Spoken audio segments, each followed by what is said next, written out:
Assalomu alaykum hammaga. Mana bugun ustaxonamizga Artel 4 kamerali xolodilnik keldi. Bu muzlatmayapti ekan. Hozir shuni birgalikda diagnostika qilamiz. Bu xolodilnikimiz tepasi xolodilnik hisoblanib, pasti muzxona hisoblanadi. Bu xolodilnikimizni oldin bir marta remont qilgan ekan. Orqalariga konditsator qo'yilgan. O'zi aslida bu Artel xolodilniklarda ikki yonboshi qiziydi, mana shu taraflar. Buni hozir bir marta remont qilgan ekan. Orqa tarafiga konditsator qo'ygan ekan. Hozir shuni birgalikda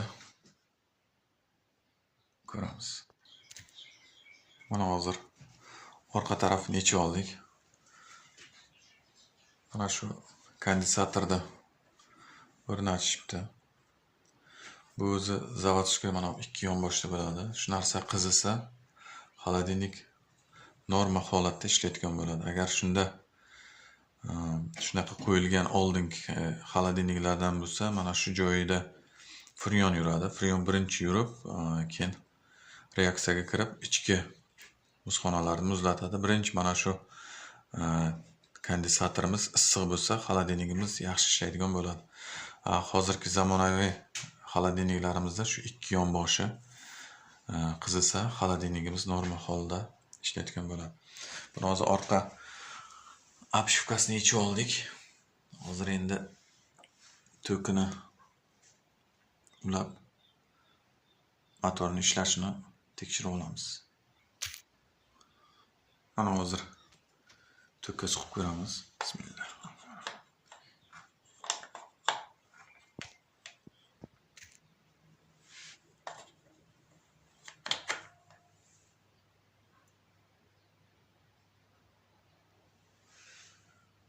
Bir ko'rsatyapti.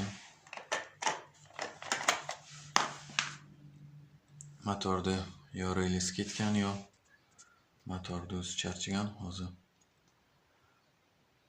motorda relis bilan motor tekshirib ko'ramiz.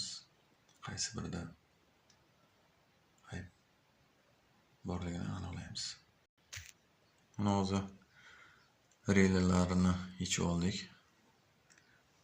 Multimetrga qo'yib oldik. Hozir ko'ramiz qani relada tok aynalib kelyaptimi yo'q. Tok aynalib kelyapti. 230 volt. Endi motor tekshirib ko'ramiz.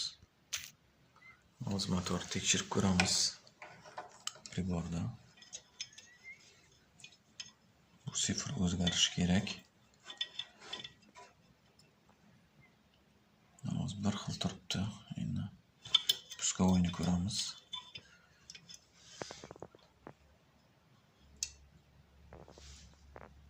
Bir xil turibdi.